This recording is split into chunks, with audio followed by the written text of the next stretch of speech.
Where have I been? It's been a ride and a half. In 2015, I gave up retail work after my 19-year-old colleague had a fatal car crash.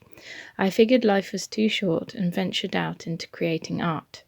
It was 5 years of experimenting and adventure. From creating illustrations and doing some children's book covers to using polymer clay and finally finding Powertex. I did my training with Powertex UK and had fun helping at the craft shows at the Excel and Birmingham NEC. I got to be a guest presenter for Powertex on Hochanda TV and became social media and design team coordinator, as well as being on the design team. Running my own business, selling my art and holding workshops and building the team of tutors we had in my area. There was a lot going on.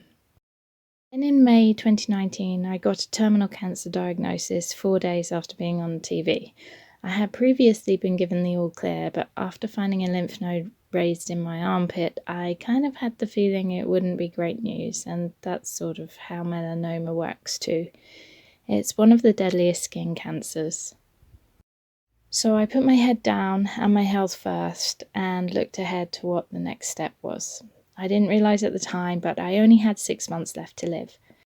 With care from the hospice and my local cancer centre in my area, I found hope, and I currently remain in remission because of the medication that inhibits the growth of tumours.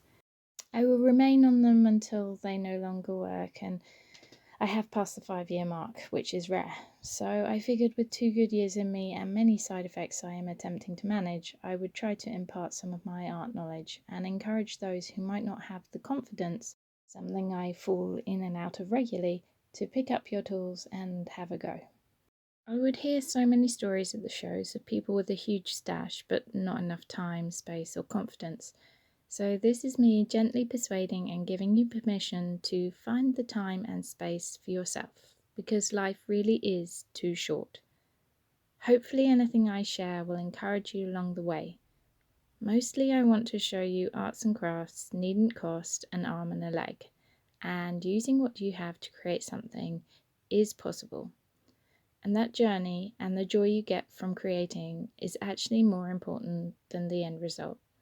Practicing and developing your skills will allow you to improve if that's your main goal. But really, everyone deserves to have fun, and creating something can bring you that reward and many more. Use what you have. Growing up, we made do with what we had. I wasn't always as lucky to afford all the art supplies I wanted. Now I have a huge stash and am almost overwhelmed by what I do have. So instead of it all sitting in organised boxes with me either too afraid to use it or with no idea what to use it on, I have decided to just get on with it. And I hope this inspires you to do the same. The time we have is so little, and so it's time to ditch the mojo block, find the energy and enjoy the moment by losing yourself in creation. When I am creating, I'm mostly looking for the enjoyment and therapy it brings, not really how the end result turns out. This allows me to let go, express freely, and just have fun.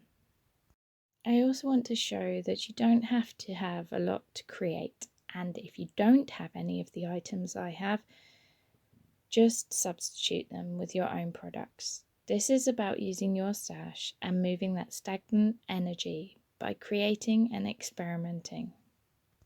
You may not like it, but everything you create is important.